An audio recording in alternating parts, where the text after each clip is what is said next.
Hello, in front of me I've got Xiaomi Redmi Buds 4 Active. In this video I'll show you how to manage gestures. In the beginning, make sure that your earbuds are connected with your smartphone, and now take a look at your earbuds. Here is the left and here is the right earbud. Right here we've got the touch panels.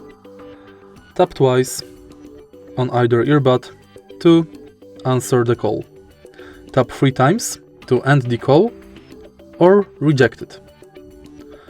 Tap 2 times to pause and play, and tap 3 times on either earbud to skip to the next song. Tap 3 times on each earbud while your earbuds are in your ears to force pair.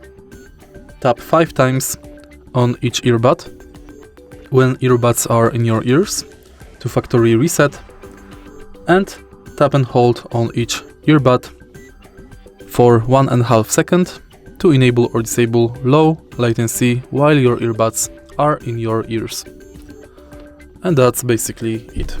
If you find this video helpful, please leave like, comment and subscribe.